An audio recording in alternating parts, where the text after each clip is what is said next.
என் பெயர் நந்தகுமார். நான் பெங்களூர்லேருந்து வந்திருக்கேன். ஐயாவோட சில யூடியூப் வீடியோஸ் எல்லாம் பார்த்து எனக்கு இன்ட்ரெஸ்ட் வந்தது. இந்த என்கேவி சிஸ்டம் கொஞ்சம் வித்தியாசமாக இருக்கு.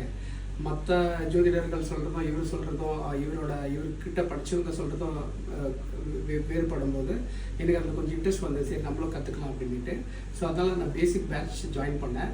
பேசிக்கில் சில முக்கியமான விஷயங்கள்லாம் கற்றுக்கினேன். அதுக்கப்புறம் இப்போ அட்வான்ஸ் வந்ததுக்கப்புறம் முக்கியமாக இந்த பரிகாரங்கள் தான் ரொம்ப different and unique way of பரிகாரம் ஐயா சொல்கிறதுனால ரொம்ப அட்ராக்டிவாக இருந்தது. அதில் பார்த்திங்கன்னா நான் பர்சனலாகவே இந்த ரிப்பன் பரிகாரம் ட்ரை பண்ணேன். அதோட என்னோடய வீட்டில் ஒருத்தருக்கு அடிக்கடி இடுப்பு வலி, அப்புறம் அந்த கால் வலியெல்லாம் வரும். ஸோ அந்த கோச்சாரத்தில் இருக்கும்போது அவங்களோட அந்த கிரகம் வரும்போது அந்த கிரகத்தோட கலர் காம்பினேஷன் ரிப்பனாக எடுத்து நம்ம அதை கட் பண்ணி போட்டதுனால அவங்களுக்கு கொஞ்சம் இமீடியட்டாக ரிலீஃப் பண்ணுறதுன்னு சொன்னாங்க. இட்ஸ் ரியலி என்ன சொல்கிறது, மிராக்கல்னு சொல்லலாம், இல்லைனா தெய்வ அனுகிரகம் சொல்லலாம், ஐயாவோட அனுகிரகம் சொல்லலாம். ஸோ அதனால் it is like totally mind blowing way of astrology. So எல்லோரும் கற்றுங்க. ரொம்ப ஈஸியாக இருக்குது, ரொம்ப எளிமையாக சொல்லித்தராங்க.